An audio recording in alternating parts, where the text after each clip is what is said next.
آپ نے ہمارا موقف سنا اور ہمیں یہ امید ہے کہ آپ ہمارا موقف جو ہے وہ آگے پہنچائیں گے۔ اس میں کوئی لمبی چوڑی بات نہیں ہے، ساری دنیا کے سامنے ایک مسئلہ ہوا۔ پہلے تو 2 دن وزیر قانون صاحب مانتے ہی نہیں تھے کہ کچھ بھی نہیں ہوا، لوگ جھوٹ بولتے ہیں۔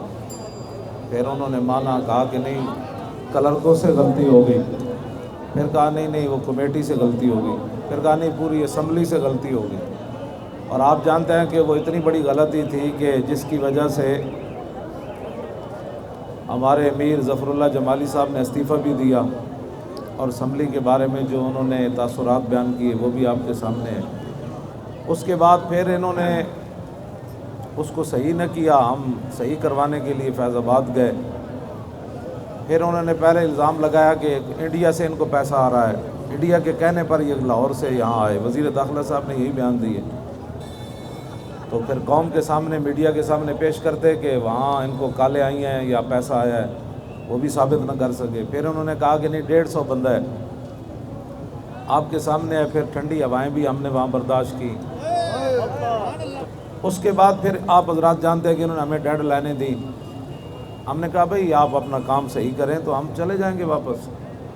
پھر انہوں نے کہا کہ نہیں ہم نے آپریشن کرنا ہے، میں نے کہا کر لیں۔ پھر آپ جانتے ہیں انہوں نے ہمارے اوپر جو بھی کیا، ہمارے پاس ویڈیو ساری موجود ہیں، اور میں نے کسی ایک بندے کے بارے میں بھی وہاں نہیں کہا کہ اس کو پکڑ لو، اس کو مار دو، بلکہ ہمارے بچے نوجوان سپاہی جو جب زخمی ہو کر آتے تو میں کہتا یہ ہمارے بچے ہیں، میں اپنے سامنے ان کو بٹھا کر ان کے علاج معالجہ کرا کے ان کو واپس بھیج دیں۔ ہم نے تو کوئی اشتعال انگیزی نہیں کی، ہم نے تو صرف کہا کہ ختم نبوت کا مسئلہ حل کرو۔ انہوں نے اشتعال انگیزی کی، انہوں نے ہمارے اوپر شیل برسوائے۔ پھر جو ظلم و ستم ہوا، آج تو میڈیا کا دور ہے آپ کے سامنے، انہوں نے پورے خیموں کو آگ لگا دی، گاڑیاں توڑ دیں، گاڑیوں کو آگے لگا دیں۔ جی ہاں، قرآن، وہ تو میں کہتا نہیں ہوں نا، پھر یہ کہیں گے مذہبی قرآن مجید مذہبی کتابیں وہاں موجود تھیں، ساری جل گئیں۔ ہم نے ان چیزوں کو ایشو نہیں بنایا۔ آپ جانتے ہیں ہم سے بڑا کوئی محب وطن نہیں ہے۔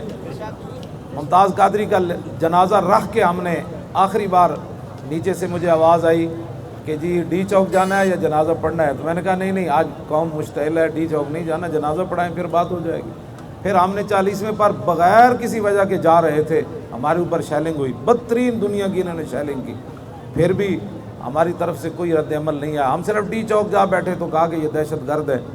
پھر ختم نبوت پر گئے، پھر یہ کہتے ہیں یہ دہشت گرد ہیں۔ اب آپ بتائیں کہ پاکستان میں ملک 2 لخت ہوا، دہشت گردی وہ نہیں تھی؟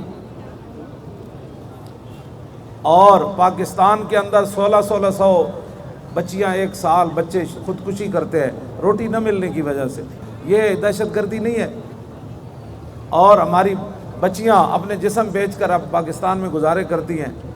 65% لوگ کہتے ہیں، مجھے نہیں پتہ صحیح اعداد و شمار، لوگ یرکان کے مریض ہو گئے۔ یہ ترلے کھڑنے کرنے کی کیا ضرورت تھی؟ قوم کو صاف پانی دیتے، قوم کے لیے اسپتالیں بناتے، قوم کے لیے سکول بناتے، قوم کو روزگار دیتے، مہنگائی کو کم کرتے۔ ہمارے بچے جوانیوں میں بوڑھے ہونا شروع ہو گئے، بال ان کے سفید ہونا شروع ہو جاتے ہیں، نہ خوراک، کچھ بھی نہیں ہے۔ ہمارا کوئی لمبا چوڑا مطالبہ نہیں ہے، آپ ہمارا ساتھ دیں۔ انہوں نے کیا بدعادی، اور نبی علیہ السلام نے فرمایا لا ایمان لمن لا عہد لہ، حضور نے فرمایا جو وعدہ اور معاہد کا پاسدار نہیں ہے اس کا تو ایمان ہی نہیں ہے۔ اور قیامت والے دن اللہ استی کی بھی لفظ ہیں جی، کہ جو آدمی وعدے کی خلاف ورزی کرتا ہے اس کا جھنڈا لگا ہوگا، اور پورے معاشر میں وہ پھرے گا، وہ کہے بھئی تجھے جھنڈا کیوں لگایا گیا؟ کہا یہ دنیا میں وعدے کی پاسداری نہیں کرتا تھا۔ ہاں جی، اور وہ جہاں جھنڈا ہوگا میں وہ بیان نہیں کرتا، پھر آپ کہتے ہیں آپ سخت باتیں کرتے ہیں، حدیث کے الفاظ میں وہ آپ کے سامنے بیان نہیں کر رہا، بھائی اس کا جھنڈا کہاں لگا ہوگا؟ ہاں جی، اور آپ کو پتہ ہے صلح حدیبیہ کا معاہدہ ہو چکا تھا، حضرت ابو جندل بیڑیوں اور جناب ہتھکڑیوں میں جکڑے ہوئے مکے سے اپنا صحابی تھے، وہ آئے تو انہوں نے کہا جی یہ تو معاہدے میں لکھا جا چکا ہے، آپ ہمارا بندہ واپس کریں۔ صحابی تھے تو صحابہ چیخ اٹھے، انہوں نے کہا حضور اس حالت میں اس کو واپس کریں، یہ تو بیڑیوں میں جکڑا ہوا ہے۔ تو مشرکین کہنے لگے اگر آپ اس کو واپس نہیں کرتے تو ہمارا معاہدہ ختم۔ حضور نے فرمایا نہیں ابو جندل کو واپس کرو۔ وہ صحابی چیخ اٹھے حضور مجھے واپس کر رہے ہیں، فرمایا اللہ آپ کے لیے اور راستے پیدا کر کے دے گا، ہم نے معاہدہ کیا ہے وہ پورا کریں گے۔ آپ کے نزدیک کسی چیز کی کوئی اہمیت نہیں، نہ ناموس رسالت کی اہمیت ہے، نہ نظریہ پاکستان کی اہمیت ہے، نہ جناب مسجدوں کی اہمیت ہے، نہ قرآن و حدیث کی اہمیت ہے، نہ ان کے نزدیک مسئلہ ختم نبوت کوئی چیز ہے، پھر آپ ہی بتائیں، دل تے ہاتھ رکھو، سچ دسو، پھر پاکستان بڑھے آگے۔ اقبال کہتا ہے در جہاں آمد ایام ترب اور دی عظیمت خوردہ ملک و نسب۔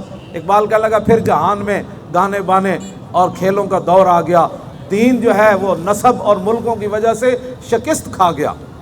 از چراغ مصطفیٰ اندیشہ چیز، اقبال کہنے لگا اب رسول اللہ کے جو دین ہے، از چراغ مصطفیٰ اندیشہ چیز، جہاں کی اورا پف سند صد ابو لہب، کہنے لگا اب دین مصطفیٰ کو اس وقت ایک ابو لہب تھا اس چراغ کو بجھانے کے لیے۔ اقبال کہتا ہے اب تو سینکڑوں لاکھوں ابو لہب پیدا ہو گئے محمد عربی کے اس نور کو بجھانے کے لیے۔ گرچ می آید صدائے لا الہ آنچ از دل رفت کہ ماند بلب، اقبال کہنے لگا اگرچہ لا الہ الا اللہ محمد رسول اللہ کی میں بھی مسلمان ہوں، اقبال کہنے لگا جب دل سے دین کی قدر چلی گئی تو زبان سے کلمہ پڑھنے کا کیا فائدہ رہے گا۔ اس واسطے ہمارا یہ ایک ہی مطالبہ ہے، وہ ختم نبوت پر جو تم نے معاہدہ کیا ہے اس کو پورا کرو، بس بات ختم ہے، اس سے کوئی لمبی چوڑی بات نہیں ہے۔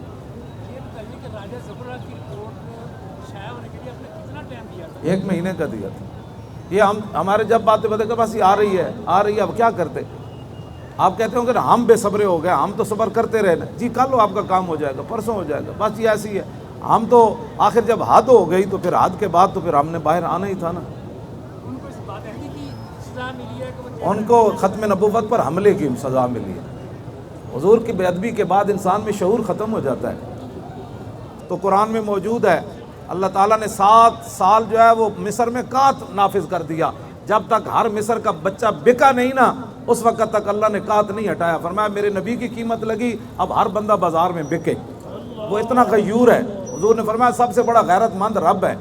تو جناب یوسف کے بارے میں اللہ اتنا غیرت مند ہے، تو وہ جو نہ تھے تو کچھ نہ تھا، اور وہ جو نہ ہو تو کچھ نہ ہو، جان ہے وہ جہان کی جان ہے تو جہان ہے۔